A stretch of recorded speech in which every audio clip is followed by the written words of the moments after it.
Hey guys, thanks for joining me today. I'm Mark, this is Spiguyver Backpacking, and today I wanted to get into kind of a debrief, a breakdown of the gear and some of the stuff that I took with me on the Tahoe Rim Trail trip, and what I would do differently, if anything, with the gear that I had. So I'm out here, nice morning, nice cup of coffee, but it's a little bit ironic that it's not cloudy here, but we're dealing with a bunch of smoke. The smoke from the west coast is all blown here, and so now the air quality here is kind of crap, and smells like smoke outside. We get those nice red sunsets that we were seeing while we were on the trail. So why don't we get into some of the gear. Let's talk about first the new gear that I took with me. So I had quite a bit of new gear with me, starting with my pack. I had the Light AF Curve 40 full suspension pack. So it has the full suspension in there, and what that does is it helps to transfer weight to your hips, which I felt was really important because I was going to be carrying more weight on this. We'll get more into that in a little bit. Then let's see, I had the Banyan, which wasn't completely new, but it's a newer hammock. It's a bridge hammock. I had the Loco Libre Ridge Reaper 30-degree quilt for that, and the UGQ 20-degree Bandit XL that I was using for my top quilt. Man, the choice of that Ridge Reaper was awesome. That thing fits perfectly on the Banyan and was the right choice. Temperature ranges were the right choice as well. While I probably could have gotten away with something a little bit warmer, like a 40, maybe even a 50, I think that there were a couple nights there where it did dip down enough that I was happy that I had the 20 and 30 set. And honestly, there were some nights coming up that they were talking about it dropping down and possibly some snow. So, you know, the temperature can really fluctuate and vary while you're out there. So I think it was important to have the right stuff, and I think that was the right stuff. Now for this trip, we were trying out some new stuff from a couple of different companies. Tac Niner had sent some carbon poles, and so we used those. And while mine held up really well, Chris's had a little bit of a problem, but as soon as we contacted their customer support, they shipped out a brand new set. So really great customer service, but maybe a little bit suspect on some of the longevity, and I'm going to do an actual review on those so you can see exactly what happened to his poles, and I'm going to talk about some things I think could change with the poles to make them even better. But overall, I think a great product. Unigear had sent out that big wide-brimmed hat for me, and I was really thankful I had that out there. Really kept the sun off of my neck, off of my face, and it beat down. Even though, you know, we were dealing with a hazy layer, it beat down on us pretty good. And so, you know, just making sure we were covered. Let's see, what else did I have on here? The drone. So I took the drone with me, and so that one's got some mixed reviews there, because while it came up with some amazing shots that I think added something to the video, you know, there were some people that were upset that I had used a drone out there, and admittedly, I did not know the regulations well enough for certain areas. I thought we were outside of the area that it was restricted. It was not outside. It was all of Desolation Wilderness is not drone friendly. You cannot fly a drone there. I did, and I apologize for that. So I will do much better to research and know the areas I'm going to and what the regulations are for those areas before going. For me, one of the other big things was I was carrying a lot of extra gear. The reason that I went with the Light AF 40 full suspension instead of my 35 were twofold. I had the Ursac. I was at one point considering carrying my Bear Vault 500, which seeing some photos of what's happened to some people's Ursacs out there, you know, the Bear Vault is probably the better choice. I did not have any issues. Chris was also carrying an Ursac Major XL. He had no issues, but there have been a lot of issues out there with people having their Ursacs just absolutely shredded by bears. And that's bad for a couple of reasons. One, you're gonna lose all your food, and two, it gets the bears accustomed to looking for human type food, and we don't want to do that. Bears get too accustomed to that, they get too aggressive, they have to be put down, and no one wants that. That's not a good situation, good scenario for anybody. But because I was carrying so much gear, I had reached out to Hilltop Packs and had them make me a front pack for my camera, for the good camera that I'm filming this on, my Sony AX100. And that's not a light camera. And then I've got the Rode mic that's mounted on top of that. Also, my good tripod I was carrying with me mounts on the side of that. And so I've got this big pack up front that I'm walking with that's got that equipment in there. And I also, in the front mesh pouch, had the remote for the drone in there. And so I had a lot of weight sitting up front. Like I said, the reason I went to the Light AF 40 was the full suspension. And with a full suspension, what that does is it allows more of the weight to be transferred to your hips. Because there's a rigid suspension, it actually transfers the weight to your hips. Whereas in a non-suspension, a frameless pack, the weight really does still sit on your shoulders. You can transfer some based on how tight you actually pack the pack, how tight you get it. The rigidity of the pack can transfer some of the weight to your hips. But with a full suspension, it does a much better job of transferring weight to the hips. However, because I was using that big front pack, and because I had, I always carry, a water bottle on my left shoulder strap, and then the GoPro with the little flexible tripod on my right.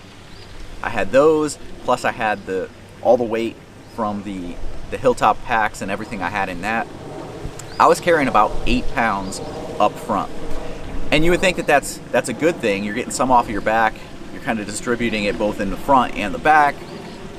But the truth of it is, because it was up front, it could not take any advantage of the suspension. And so that 8 pounds was sitting directly on my shoulders throughout the entire trip.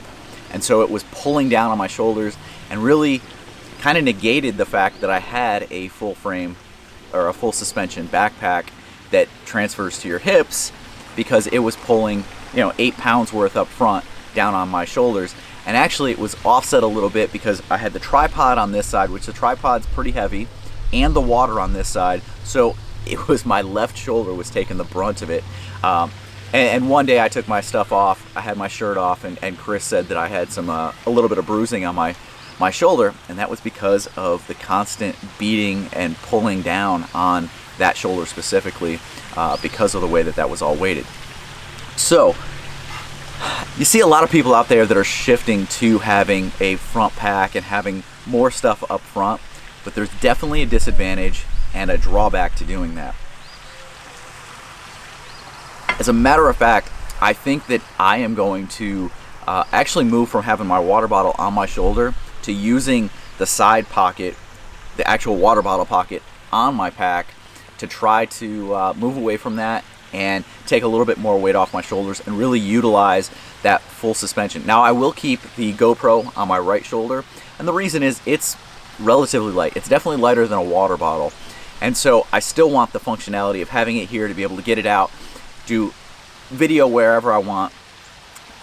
And that kind of leads me to another point. I've got the GoPro Hero 8 now, and it does some really great, it does really good video. The 9 is now out, which is even more amazing. Maybe I'll upgrade to that in a little while, I don't know. But with the 8, it does such good video. There were a lot of times in there that I really could not distinguish between the video quality of the GoPro and the video quality of my Sony. The Sony's a lot harder to set up. There's a lot more to it, getting it right.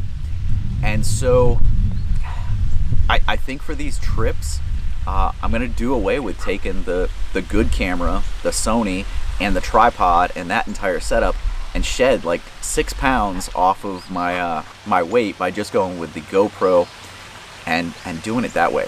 The video quality, they've come so far with these action cameras that it's almost not worth carrying the extra weight because the video can be that good. Yes, you lose out on a few features. You can't adjust the depth of field the way that you can with a good camera. There's a lot of stuff. I don't have I don't have great zoom like I do with this Sony, but it's good enough. It's good enough to get the job done, and honestly, for what I'm doing, it's the right thing. It sheds the weight. So this was the heaviest my pack has been in a very long time. I would estimate that my pack weight was right around 35 pounds, loaded out with water, fuel, food, for the 5 to 6, well, 6 days that we were out in that first section. I'm a little bit bummed out with the way that the whole trip went down, with us not having the great views throughout, with us having the smoke to contend with, and then, you know, ultimately having to get off trail because the trail was closed, the Forest Service was shutting stuff down, the Trail Association said, hey, get off the trail. So, you know, ultimately pretty disappointed with that part, but it is what it is, and the trail will be there, and we will be back to do more on that one. A lot of people have asked me why I went with the bridge hammock, and quite frankly, it's because since getting that bridge hammock and sleeping in it, I have slept better in that than I have in any hammock I've had. I get more comfortable in it. I can more easily lay on my side and even on my stomach in that than I can in any other hammock. And so I opted to go with that. And while it's a little bit heavier, it's not that much heavier that it's gonna kill me out there on a trip like this. But the additional comfort and the additional sleep that I get actually makes me a better hiker the next day, because I'm more rested and well prepared to go out and attack the day. Yeah, I am definitely more of an ultralight hiker than the guy that packs and carries stuff. And even though my pack was heavier than it normally is, that was mainly due to having to carry, you know, bear-proof stuff, food for 6 days, fuel for 6 days, not being able to go some of the normal way I go with the ultralight stuff, but having to carry stuff because of the area we're in.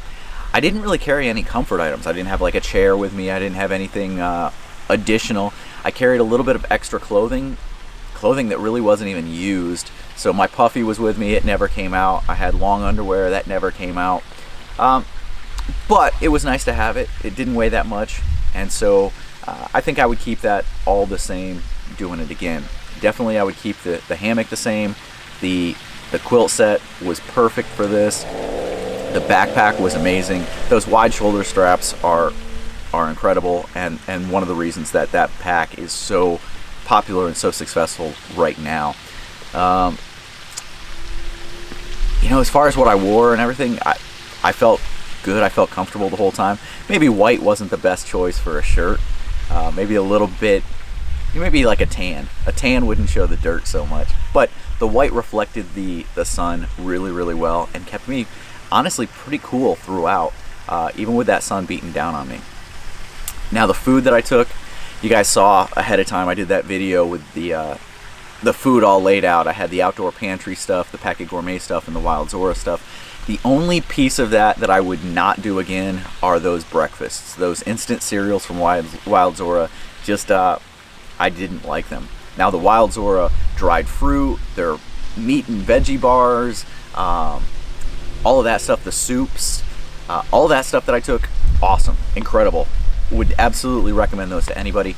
I just was not a fan of those breakfasts. I carried them but didn't eat them. Started trading them with the other guys. Just wasn't my thing, and I just couldn't even get them down. That was kind of where I got to with those. As far as my meals, man, this was the first trip, and I said this on part 3. This was the first trip that I've been on that by day 3 I wasn't craving and thinking of other food. I was eating really well on the trail. I had taken enough. I had taken extra food just to make sure that if I got hungry, you know, as that hiker hunger started to come on, I had food so that I wasn't dying. And it all worked out really well. I ate well. You know, there was that night at Middle Velma Lake that I actually ate a second dinner because I was hungry, and I had it with me, so it didn't hurt anything, and made my pack lighter for the next day. I burned extra fuel. I ate another meal, so my pack was lighter the next day. And the next day, was my best day on the trail, bar none. And maybe it's because I ate more, maybe it's because I had a lighter pack. I'm gonna go with that. Yeah, it was because of all of that. It was because of all that. Next day was an amazing day. Actually, I acclimated to where I was and just felt really, really good that day. That was day 5. But yeah, I had great food with me. Outdoor Pantry and Pack It Gourmet make, in my opinion, the best food out there that you can get. Prepackaged stuff, just great stuff. And then the Wild Zora stuff on top of that as snacks. I was eating good. I was eating really, really good on this trip. And it's just a disappointment that it's over and we're back home and we didn't get the through hike in. But like I've said many times, we will be back. The trail will be there. It's still waiting for us. Now the trees may not be there because fires have been sweeping through that area pretty bad. So maybe next time we have to.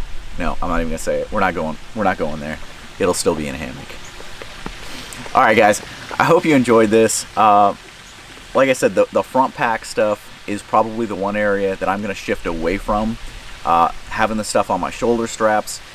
I'll keep the GoPro, but I'll probably do away with the water, at least for the next trip that I do, just to see what kind of a difference that makes, especially now that I'm using the full suspension pack, that 40. All in all, great trip, great gear with me.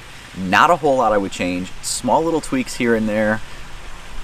But man, what an amazing trip. If you guys get the chance, if the smoke clears up and you guys get the chance to get out there, do it. Such an amazing area. I mean, there are so many amazing areas in this country, in this world, that we all need to get out and explore. So don't sit around waiting for the opportunity. Make the opportunity come. Get out there, explore, and I will see you guys down the trail.